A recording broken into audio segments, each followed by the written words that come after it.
Assalamualaikum, Mbak. Waalaikumsalam warahmatullahi wabarakatuh. Gimana keadaan pada siang hari ini? Sehat ya? Alhamdulillahirabbil alamin, sehat. Terima kasih sudah meluangkan waktu untuk kami untuk melakukan wawancara pada siang hari ini. Kami ada tugas dari CPP modul 3.1 tentang pengambilan keputusan berbasis nilai kebajikan sebagai pemimpin. Nah, ini berkaitan dengan dilema etika atau rujukan moral, bukan? Saya akan menanyakan beberapa pertanyaan. Mungkin Bupat bisa memberikan masukan sebagai kita untuk melaksanakan tugas pada modul 3.1 ini. Pertanyaannya, Bupat, selama ini bagaimana Bupat mengidentifikasi kasus-kasus yang merupakan dilema etika atau rujukan moral di sekolah ini? Terima kasih Bu Leni. Semoga saya bisa menjawab apa yang ditanyakan oleh Bu Leni. Saya selaku kepala sekolah di sini untuk mengidentifikasi apakah suatu kasus itu termasuk kasus dilema etika atau bukan, itu biasanya saya mempertimbangkan mengidentifikasi lah istilahnya itu, menyadari apakah kasus itu termasuk dilema etika atau bukan itu tatkala terjadi konflik antara peraturan sekolah dan kebutuhan pribadi siswa.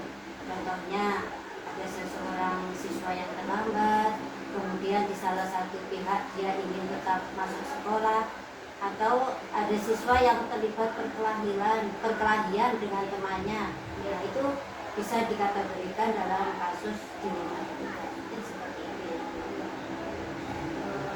Terus Bupat, pertanyaan selanjutnya, bagaimana Bupat itu menjalankan pengambilan keputusan di sekolah Bupat, terutama untuk kasus-kasus dan ada dua kepentingan yang sama-sama benar dan sama-sama mengandung nilai kebajikan?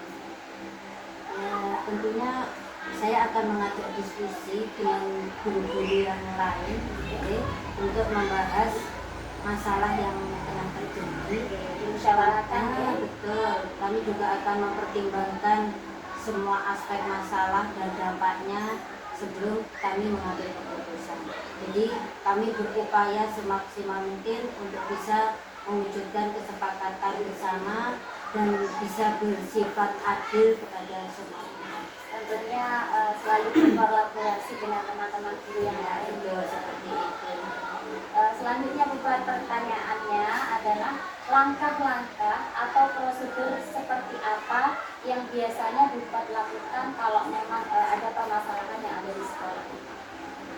Langkah-langkah yang saya ambil ketika ada permasalahan di sekolah, yang pertama saya tentunya mengumpulkan semua informasi yang relevan dengan masalah tersebut. Kemudian saya mengidentifikasi nilai-nilai yang bertentangan dalam masalah itu, dan selanjutnya kami berdiskusi dengan guru-guru yang lain yang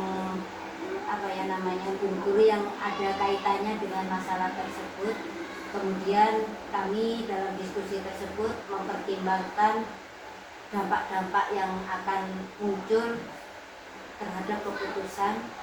Setelah itu, setelah kita berdiskusi, kemudian kita mengambil keputusan berdasarkan analisa tadi itu dari diskusi tersebut, dan kami berusaha untuk mencapai keputusan yang bisa diterima oleh semua pihak. Jadi langkah-langkahnya Bupat itu adalah menganalisis poin-poin permasalahan, lalu Bupat itu mengkoordinasi dengan teman-teman sehingga terjadi keputusan keputusan yang diambil dengan teman-teman. Selanjutnya pertanyaannya adalah hal-hal apa yang selama ini Bupat anggap efektif dalam pengambilan keputusan pada kasus-kasus dilema etika? Yang jelas menurut saya hal yang efektif untuk menyelesaikan masalah yang terjadi itu adalah melibatkan berbagai pihak. terutama guru-guru yang ada di dalam sini. Kemudian kita berkomunikasi dengan guru-guru yang lain, juga transparan dalam setiap langkah keputusan. Selain itu juga kita ketika berdiskusi itu mengikuti prosedur yang telah ditetapkan dan memastikan bahwa keputusan tersebut sesuai dengan prinsip-prinsip sekolah dalam menjunjung etika yang menghargai nilai-nilai.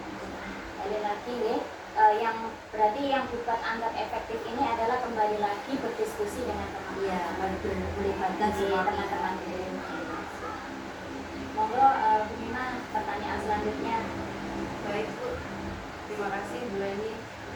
Bu Badria, di sini saya juga ingin menyampaikan beberapa pertanyaan. Nah, di sini saya melanjutkan dari pertanyaannya Bu Leni tadi. Saya sudah menyimak apa yang sudah disampaikan oleh Ibu. Nah, di sini saya menanyakan Bu, nah selama ini, selama Bu Bad menjadi kepala sekolah, apa sih yang merupakan tantangan dalam pengambilan keputusan tersebut?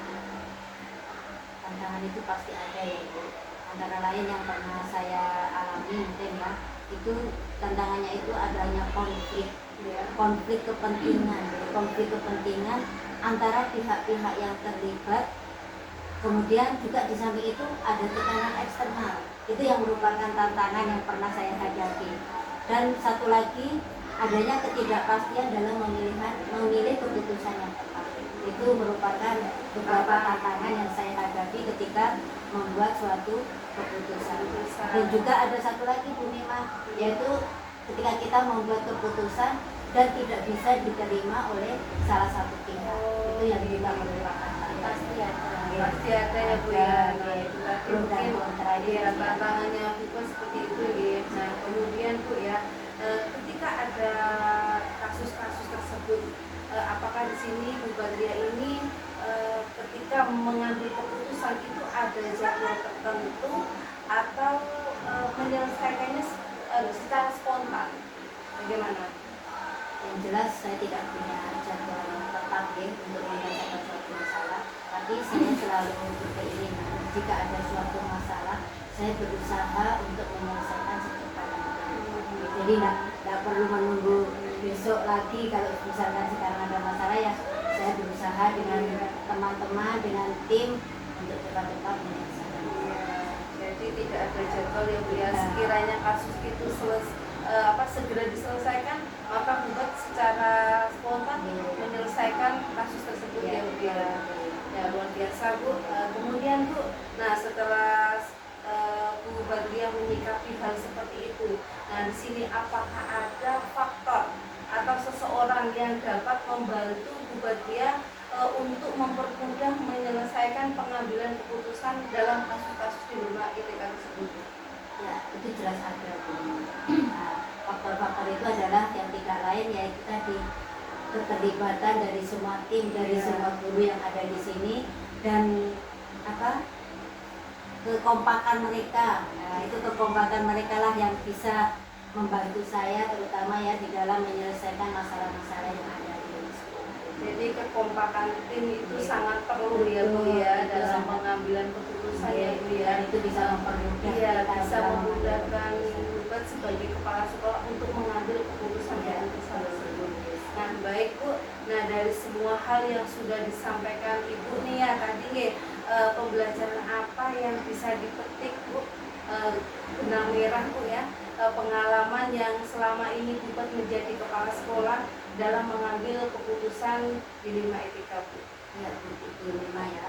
Dari pelajaran yang bisa saya ambil itu menunjukkan bahwa di dalam mengambil keputusan itu kerjasama itu sangat penting.